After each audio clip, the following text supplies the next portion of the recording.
Dear Venerable Sisters and Brothers, Dhamma friends, today also we are going to take time for this Dhamma talk. May everyone give the consecutive 3 times Sadhu, Sadhu, Sadhu. Namo tasse bhagavato arahato samma sambuddhasse. Namo tasse bhagavato arahato samma sambuddhasse. Namo tasse bhagavato arahato samma sambuddhasse. Yato bhokātmana bhikkhu bhojane mattanyo hoti taminam tathāgato uttarimvineti etvam bhikkhu jāgariyam anuyutto vihārāti.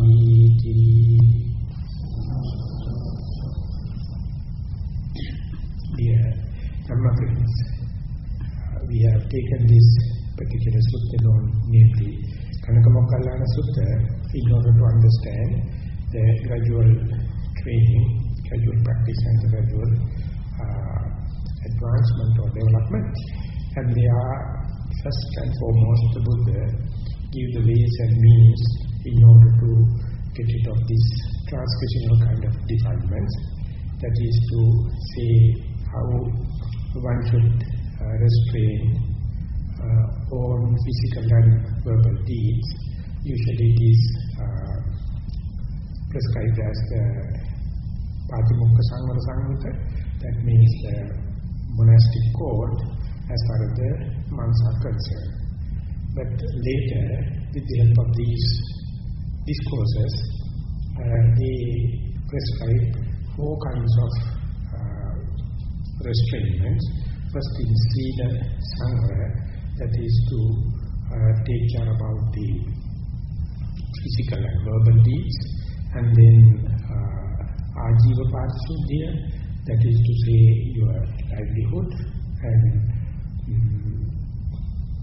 take care about your, and how to restrain on your 4 requisites, and about your restraining about your sense faculties.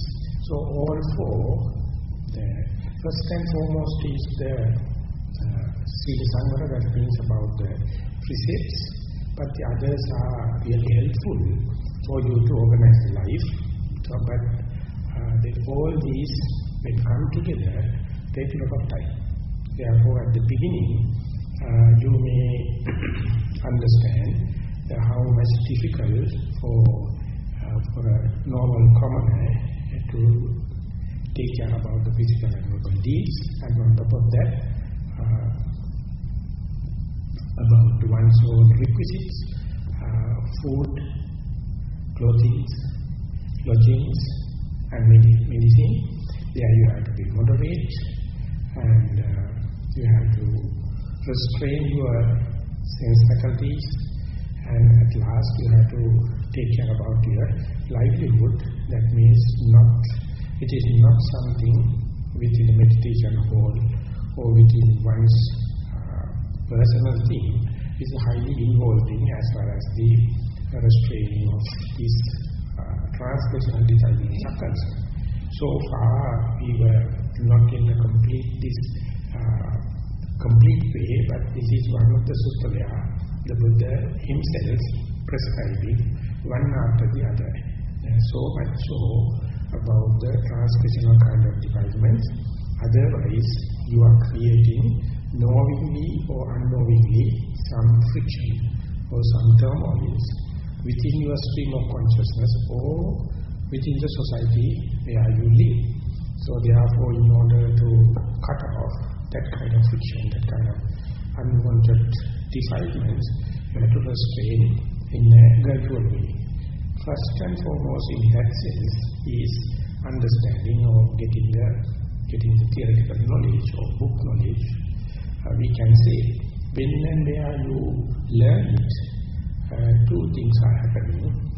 Or we can say we can get rid of the ignorance in 2 ways. One thing is, by learning, we get rid of simple unknowing. That is how the teaching, listening, and book knowledge is helpful. And more you to give thoughts and to digest whatever you are listening in a slow manner. Some of the misconceptions regarding your behaviors, regarding your likings and dislikings, regarding your personality traits will come into being, come into understand. So therefore, your ignorance working in simple unknowing and in misconception. Out of these two, simple unknowing, we can easily get it off by teaching, by listening, and by book knowledge. But the misconceptions are quite difficult in tackling.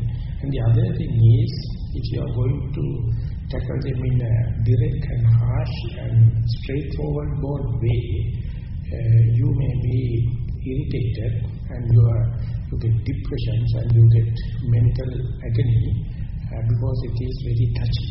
So therefore, first one has to know the correct method, how not to create a friction when you are living in a society. For that, there is our standard.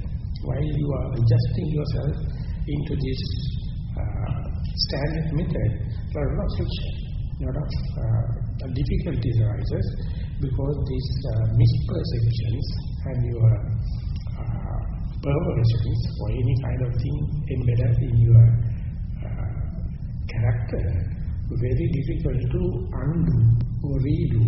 So therefore, you have to be very patient, and that is why the Buddha, not only with the wisdom, but he has the compassion, because whenever someone is developing a trait or character, it takes long time.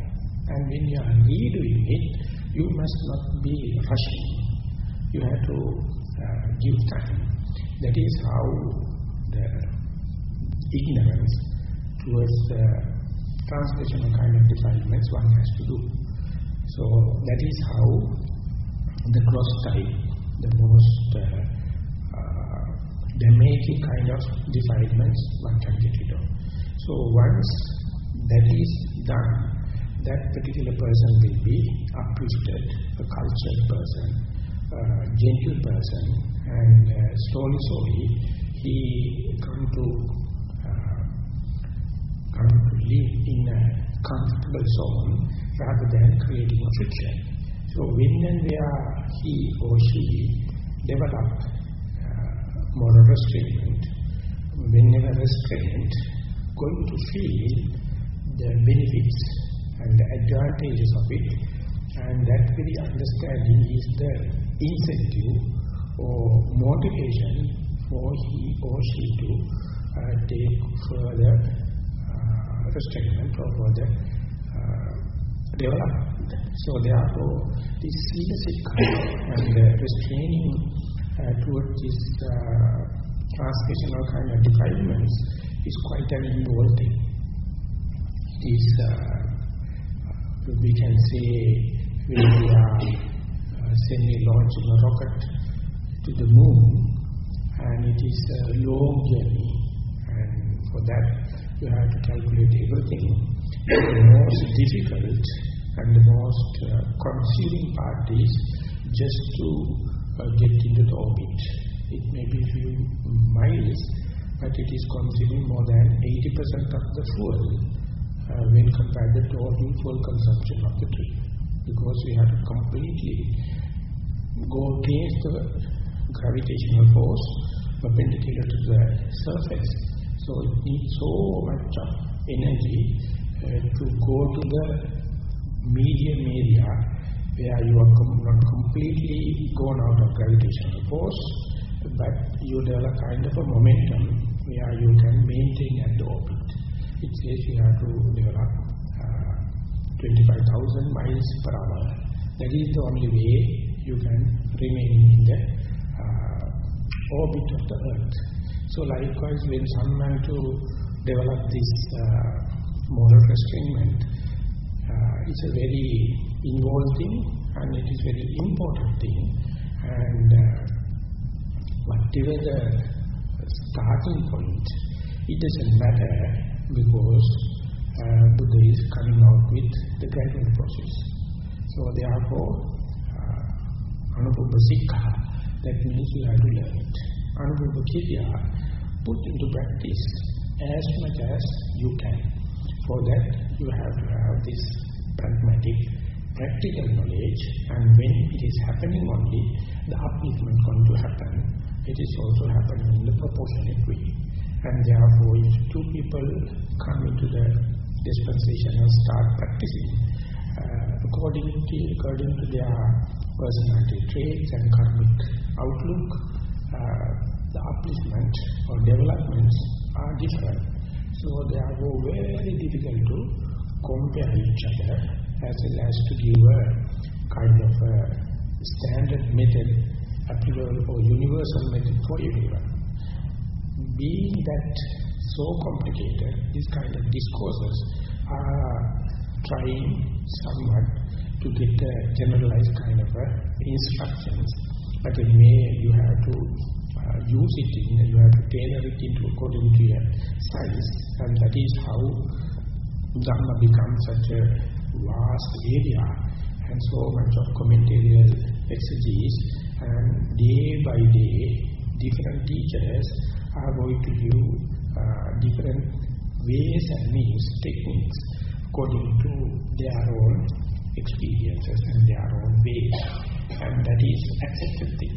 In a living dispensation, it's an accepted thing. So, after preparing that kind of ground clearance, now the Buddha says, Yatoko Brahmana Bhikkhu Bodhane Mattanyu Hoti.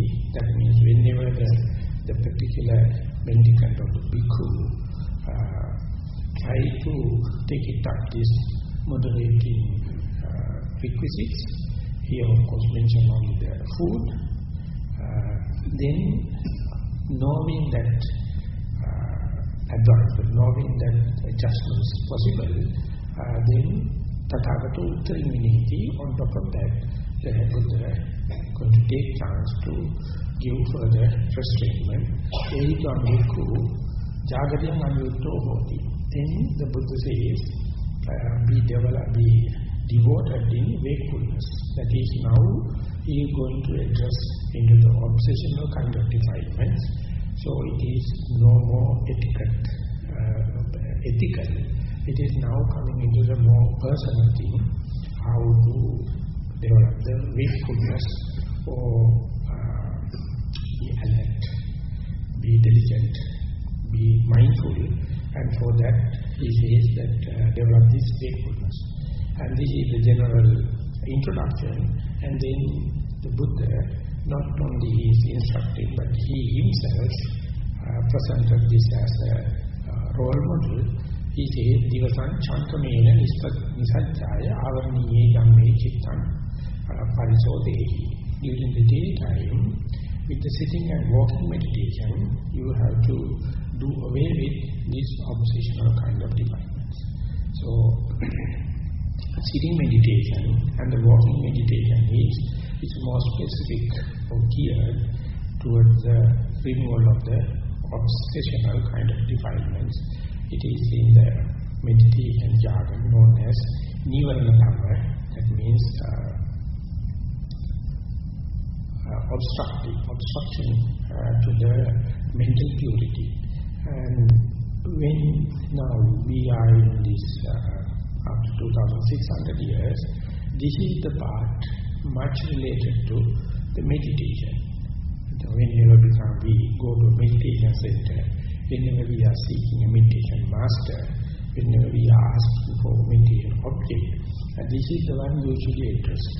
But this Ganaka Moggallana Sutta, it says, before coming to that, the teacher as well as the disciple, both the parties must make sure the early ground preparation, early parts are assured. Otherwise, these techniques, these formulas, magical formulas, may work for a short period, again it may collapse because the foundation is no good. So even then that is a kind of eye-opener, but as the Ganaka Moggallana Sutta prescribes, he or she is willing to reconsider, they have to understand this meditation technique, in sitting meditation and the walking meditation, may work, but to have the consistency, but to have the gradual development, one has to go back again and again and organize one's own moral experiment. It is never too late, but when and where you come in the gradual method, then the development is steadfast. It is gradual, it is happening in a steadfast manner. So therefore, Anupapa Sikha, Anupapa Kriya, Anupapa Patipada. Patipada means the development, the advancement in a gradual way. So in Sri Lanka, we have a New Year. On the New Year day, we have a lot of games and ceremonies. We have something called a grease tree. We set up a long post without any branches, and then polish it and apply grease. And then someone has to climb, and on top of the pole there is a flag. The person who can take the flag is the winner. So many people get together and start climbing. Soon you try your hand and the legs and everywhere smeared with the grease, you will fall down. And after a while you can go climb a little bit, and again when and where someone is going to the new areas, the grease is going to happen. So it's a joke. Observing people are making joke out of that. But somehow the other, after removing the grease, little by little, one person and gradually going up and take the flag. So whenever outsiders looking at the meditators, they are also like competitors in the grease tree. We climb at a time and then collapse.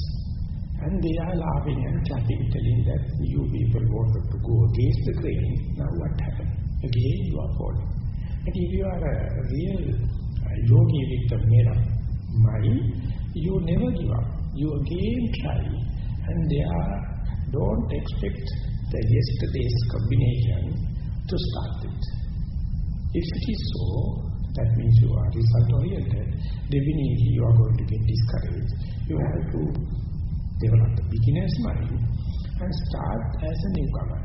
And if it is so, you will take more care and more respect to the early preparation, and then as far as it is gradually developing, you have to assimilate your own method. Buddha is just giving the general instructions. So you have to assimilate your method according to your karmic forces, according to your mind outset, according to the climate, according to the type of food you are taking. So therefore we are individuals, different from one to other due to these four reasons. So therefore same technique you have to apply from the beginning.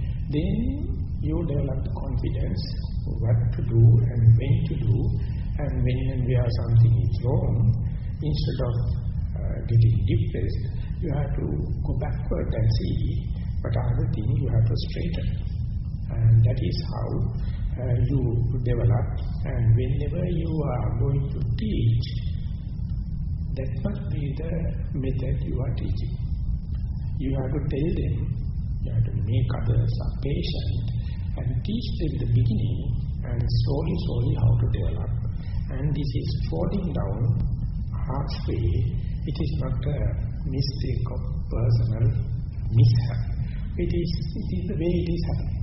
So therefore, in order to understand the gradual training, you have to always appreciate the trial and error method. You have to appreciate the gradual development and the beginner's mind. So with so much of preparation, now only the Buddha going to give how to make you this walking meditation here specifically mentioned in order to develop the wakefulness. Otherwise, what happens is, when and where you are restraining your mind towards the physical and verbal misdeeds, mind rather come to the middle area the comfort zone, the extremes are slowly cut off. And when and where you are restraining your faculties, they become very dull. They become very monotonous. You are not allowing the eyes or ears, or nose, tongue, and the body and the mind to go and entertain the sensuous pleasure. So more and more you are restraining to the middle. As far as you are moderating eating and going to a kind of a livelihood, then what happens is that naturally mind becomes very slimy, mind becomes very not spreadable, not dynamic, not mobile. So therefore sleepiness easily can creep into. So therefore the walking meditation is applied. Still you have to keep the mind awake and mobile, but not letting it to entertain sexual or sensual gratification. On that line only, the walking meditation going to give a kind of a very religious, very spiritual kind of energy, kind of mobilization. It is like athletes, before they go into the events, they have to warm up their body. And after warming up only, your agility, the workability come into the proper shape. Exactly the way the walking meditation, one has to incorporate in the daytime, Divatang Chankamena, Nissarana, Avarniye Dhammehi, Parisodehi. During the daytime, you have to do walking meditation and sitting meditation, so that the hindrances will be do away with. Otherwise, when and where you cut off kama guna, that means sense objects, so you may renunciate temporarily or permanently from your dear and near ones and your properties, or become a ordained person, or come to a center like this for a certain period of time. You physically renunciate the sense objects, but when and where you come to a meditation hall and close your eyes, what happens is our mind go in search of all what you left behind back at your home. So thinking about sensuous pleasure is not hindered by mere renunciation. So even though you are good in getting rid of kama guna, kama chanda come and attack you. Kama guna means there are sensuous objects, and that is we can do away with the help of a bulldozer or something like that. Push. But when you come and sit and close your eyes, what happens is the mental part of it, the subtle part of it come and attack. So one wish variety entertainment. So instead what you are going to do is just focusing to one single object. That is also neutral. So this is the real walk. This is what happened in the meditative life. So jumping mind or monkey mind, jumping from one object to the other object is because it has been throughout the time trained for this variety entertainment or cocktail party. So now instead you are going to focus it, so you have to fight with kama chanda. That is the first and foremost obstructive state in your mind. So in order not to have that, you close your eyes, so there is no transaction in your eye door, and you go to a silent place as much as possible and do away with listening, and easy it is to maintain the smell and the taste, and the bodily posture next come to the becoming a problem. So we see whenever we have a meditation center, meditation halls, we keep the statue of the Buddha. So you can see you organize your body something like a pyramid in the Cairo, or like a cheti, so it can maintain in by itself. So that means without any intention, you can keep the body in that shape. But of course, this is the most ideal situation. If you have any ailment or any problems, you may adjust it to a suitable posture. And now, when you are going to focus into one object, you are going to do against the Kama Chanda. Kama Chanda is varietal entertainment, jumping from one to the other. Instead, Ekaggata means one-pointed mind. So therefore, there also you have to develop a gradual method. So what I would like to suggest is, so you, for example, come and sit in the hall, and you first and foremost make yourself, your posture is comfortable, your posture is relaxed, your posture is symmetric, so that it will maintain by itself. And just pay the attention to the comfort, to the attention to the relaxed posture, relaxed nature of your body posture. So you can justify that in two ways.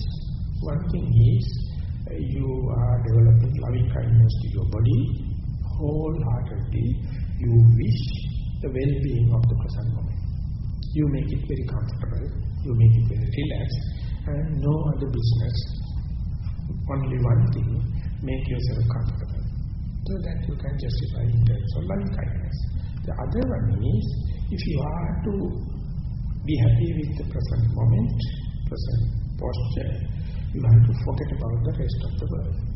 If you have any concern about other places, other time, or other person, you find the body, the mind never come and rest within the body. So that indicates kind of a mindfulness, one-pointedness. So that is very important as far as this sitting posture is concerned. As far as the getting rid of Nissaranas are concerned, the beginning, it must be very comfortable, it must be very clear that you can sit and take the mind to your posture and be aware, here, now, I am sitting. So to make it here, now I am, you have to forego whole world. So therefore, if you are concerned about merit making, if you are concerned about how to develop skillfulness, you can say, unless otherwise you give up the whole world, never the mind will come at rest in the present moment. So keeping the mind in the present moment is, you are so generous, you are ready to give up everything. That means other places, other people and other time.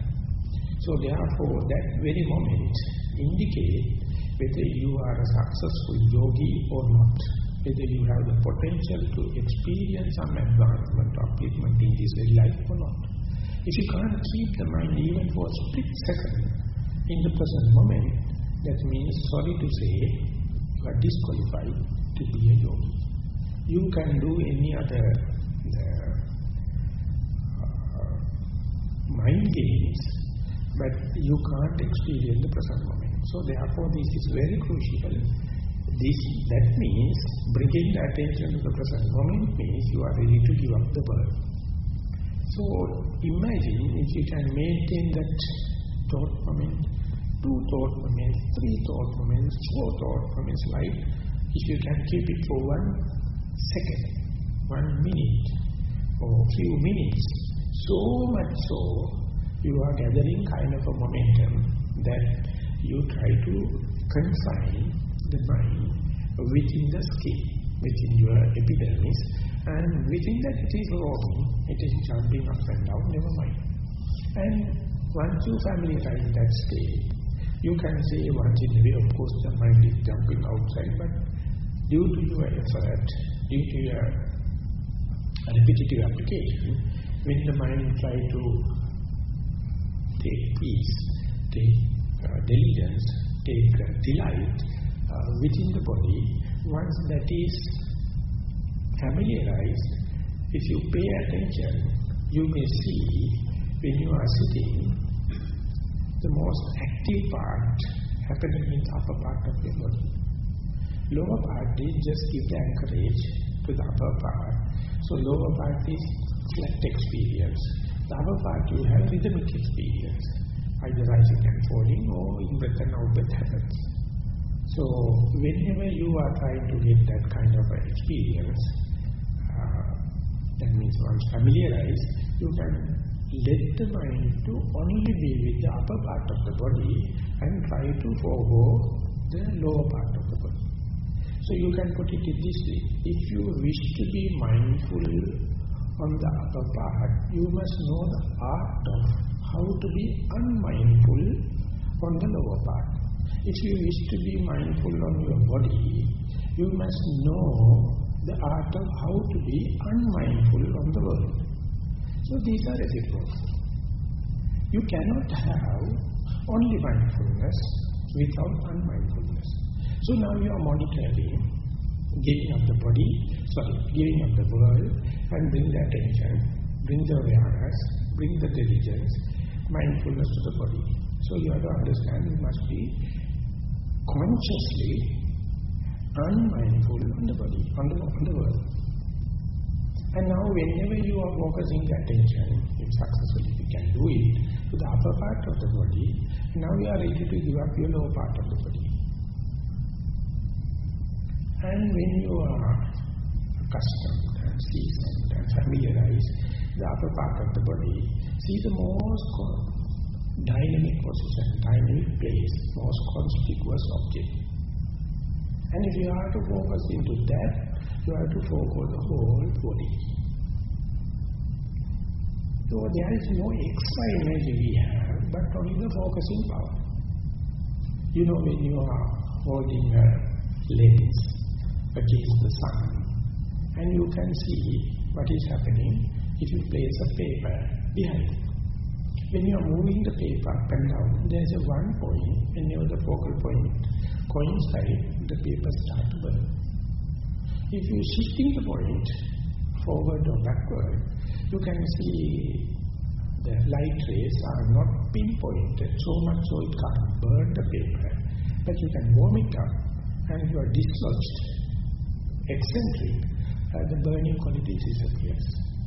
So these sun rays always have this burning quality if you know how to focus it, how to converge into one point.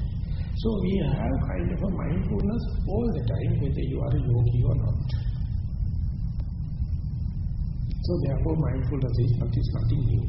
If you wish to know Samiti Sutta or Kimmulaka Sutta, clearly Buddha says each and every mind state have its own mindfulness. But the only thing is it is not being converged, it is not being focused, it has not been trained. So in order to train, you have to learn the art of unmindfulness. So that is what we are going to do in sitting meditation. And if you are so thorough and so obsessed with develop mindfulness, if you do not know the value of unmindfulness, you will be end up with the discipline. So therefore, slowly bring the attention to the body, and bring the attention if possible, the situation conducive to the upper part of the body, and then to the point where the most dynamic thing is happening. If you are a person concerned about the uppermost part of the respiratory tract, you may see or you may feel the end of the nostril, or maybe on the top of the upper lip. If you are emphasizing on the lowermost part, there is a movement of the diaphragm, you will see rising and falling more of the abdomen. So when and where the mind is focused into that, you are forgetting about, the unmindful about, unaware about the rest of the world. So that is a kind of a generosity, kind of a compromise you have to do. So So those who have brought up their body with all the luxuries and consider the body as the most important and precious thing, they will not be happy for this thing. Even if it is happening, they will develop kind of a phobia, kind of a outcasted kind of situation.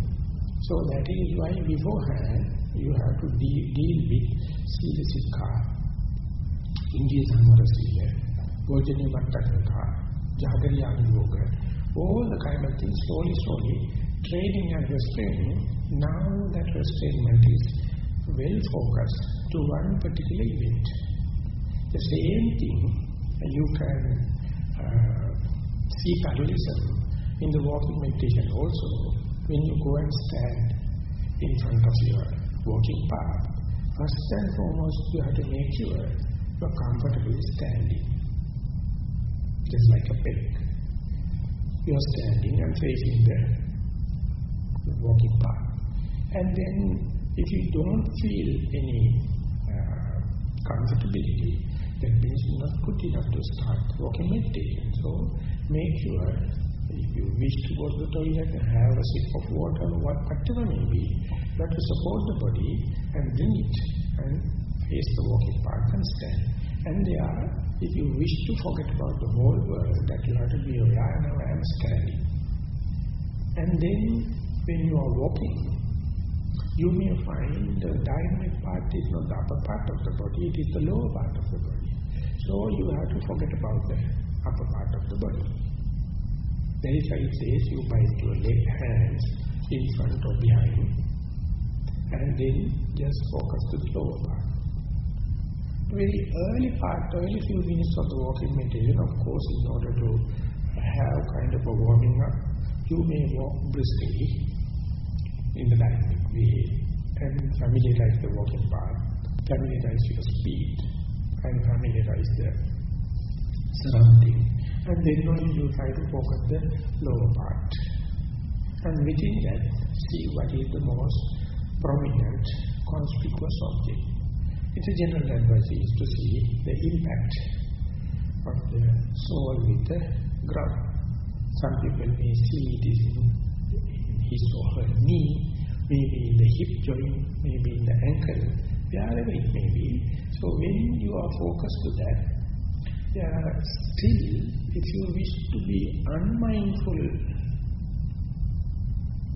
towards the outside, you have to be very sharp and penetrating and to pay deep attention, detail of that particular impact.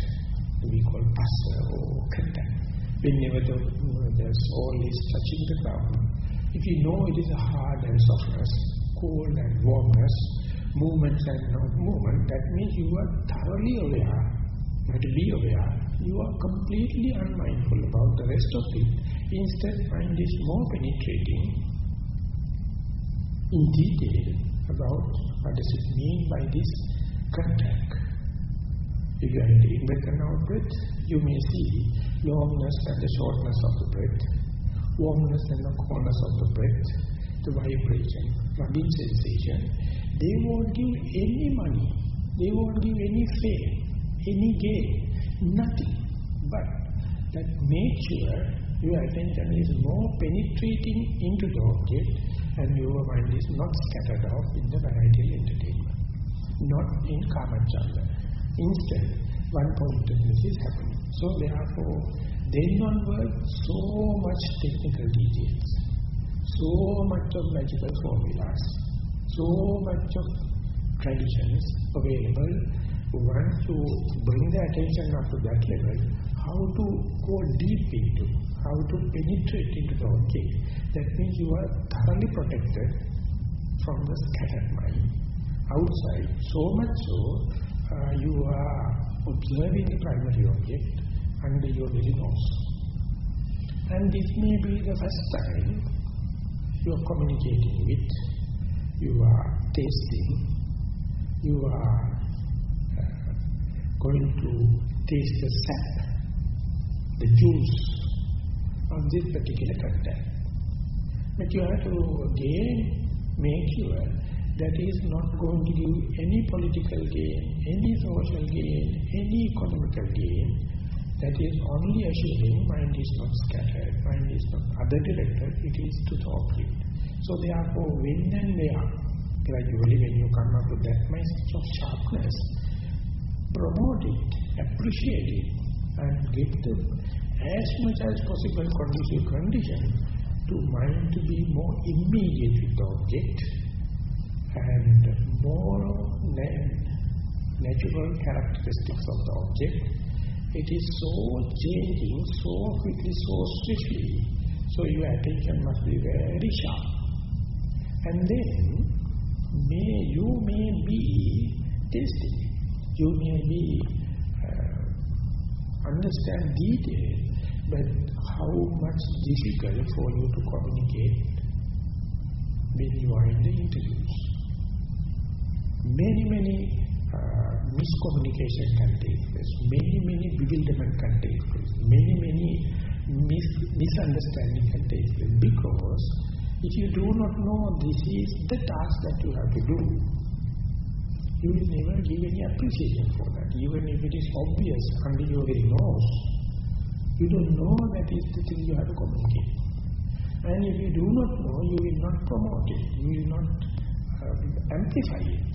If you are to amplify whatever the information you are getting, you have to consider this the most precious thing in your life that you have seen under your very nose.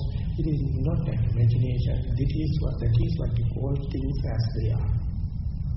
But the question is, the challenge is, they are so changing so quickly, you find very difficult to put them into an essay or in a shape. So that is, we have to get together and assimilate the aphorisms, how to promote it, how to highlight it, how to sharpen it, how to be immediate with it. That's why it says, first and foremost you have to do away with transpersonal kind of defilements. And then you have to be concerned about the posture, two postures, walking and sitting. And when and where it happens, the mind must be happy at home. You can't force it. So by different methods or trial and error, ways and means, you have to make it very conducive, comfortable. So therefore, by practicing again and again, you may come to know my morning sittings are the good when compared to the evening sittings. Or my sittings after walking is the best. Or sitting after meal is the best. Sitting after the sleeping is the best.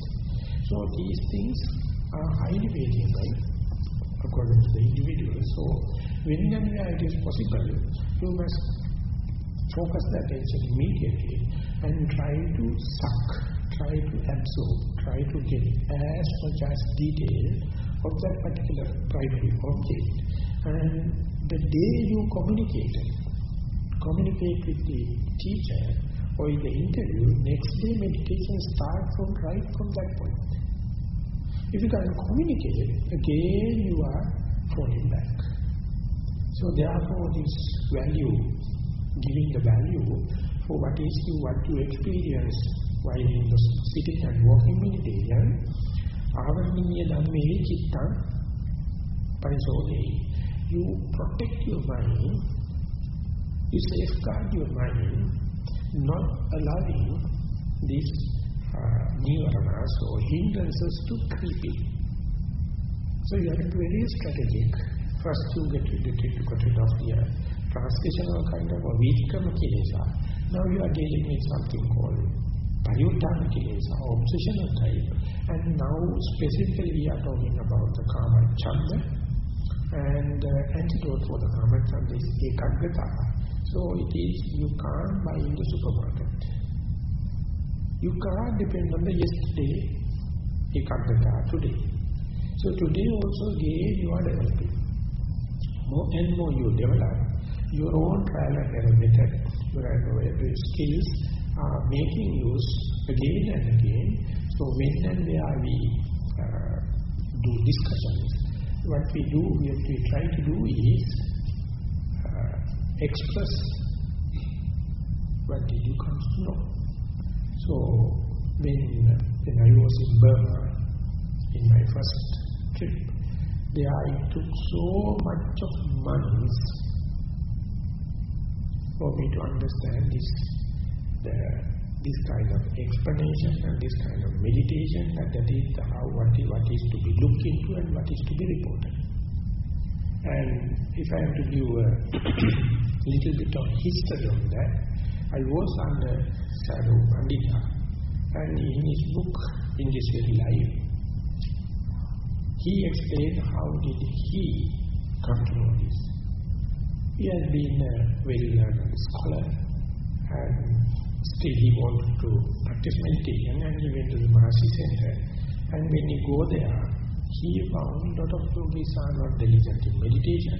They are monks, they are not concerned about the Vinaya rules, monastic codes, and he expected a complete discipline, a complete cultured people, but instead they were not up to the mark. So therefore mind was so critical. And he says during the meditation time, and there were building constructions, so much of noises. He has to share the room with 3 people. One person is snoring throughout the night. So he says, daytime and the evening, he is so distracted. And he finds people are not really geared, and they have to taking so much of precious time, but they are slack. So mind was so agitated. And finally in Dhamma talk, Nissarana has given a hint, simply mind your business. So it was like a hit for him. So he has gone to the room, and now he is considering himself or reflecting upon himself. He says, it's a big decision for me to come to the meditation center. When I come here, people are not up to the mark, and noises and all the kind of thing. So they are really so critical, so painful, and you can't expect any peace of mind. But instead the teacher is asking to be mind your business. Don't worry about practice. So he has given how the parables he has got. And next day when you go there, whatever he is talking, teacher can't understand. Because he do not know what to talk. And then teachers ask him to go and listen to the Mahasi Shadow, who is taking interest and the discussion with the ladies, females.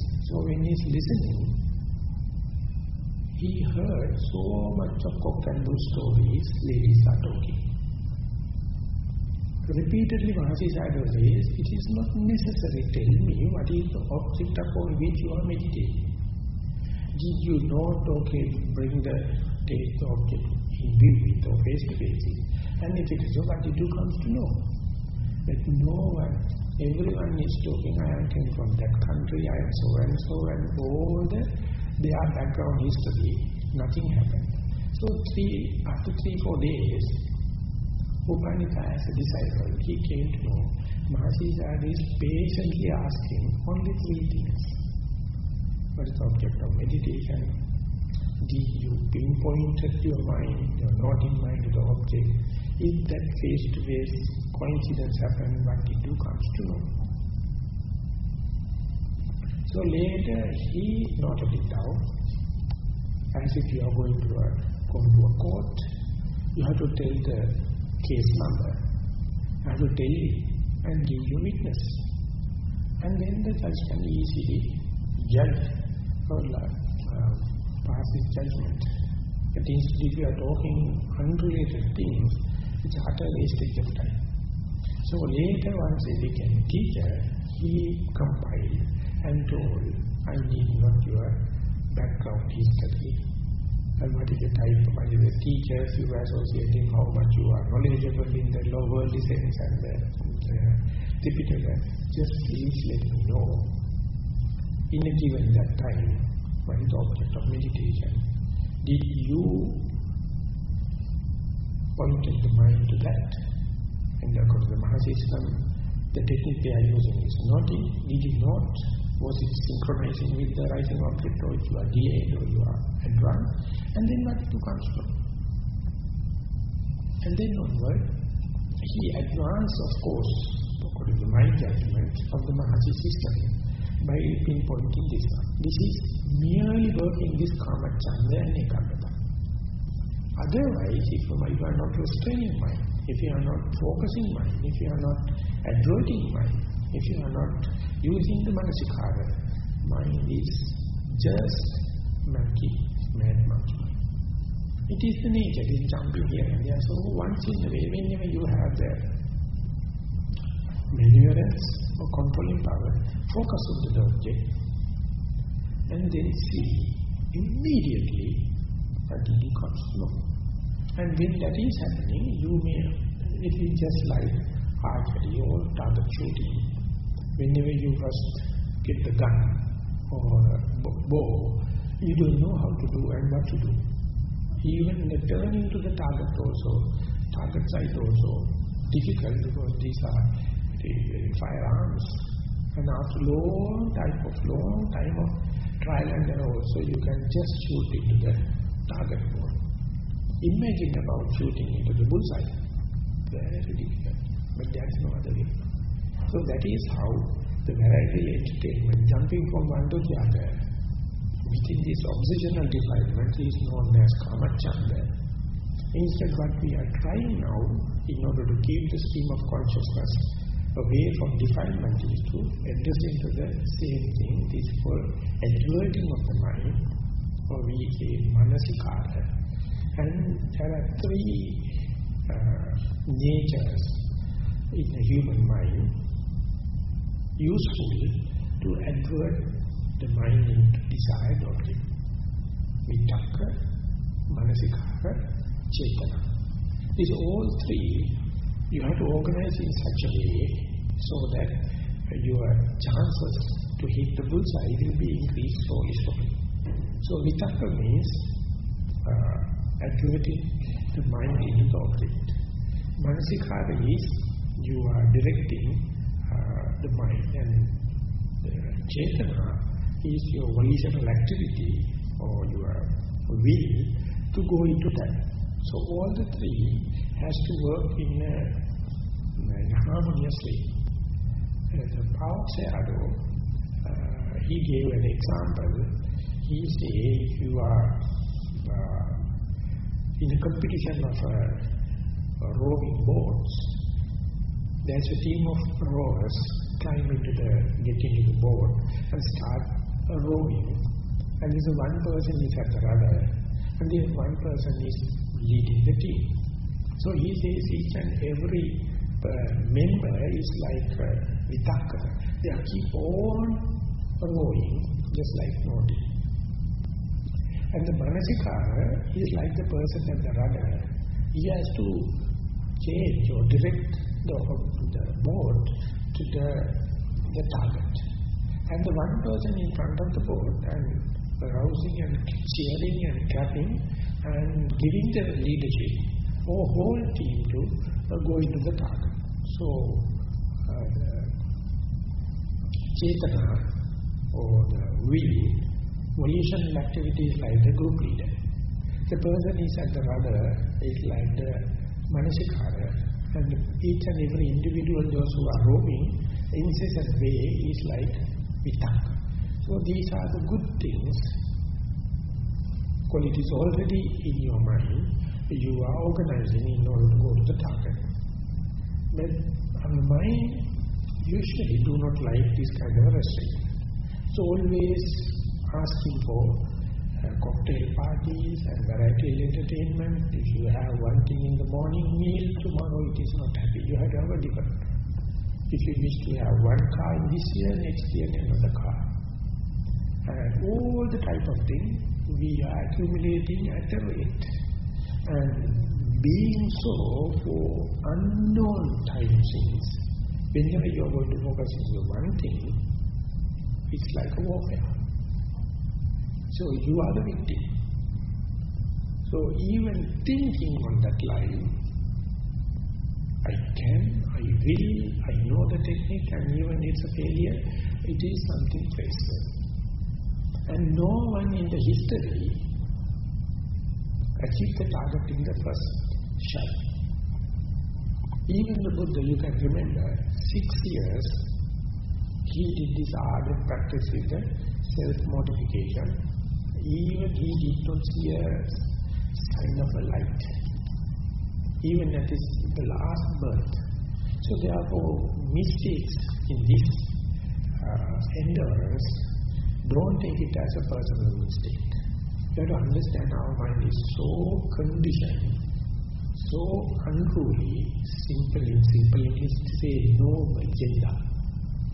It is so diversified. So with the help of the Buddha, with the help of the Dhamma and the Sangha, and with the help of your precepts, you try.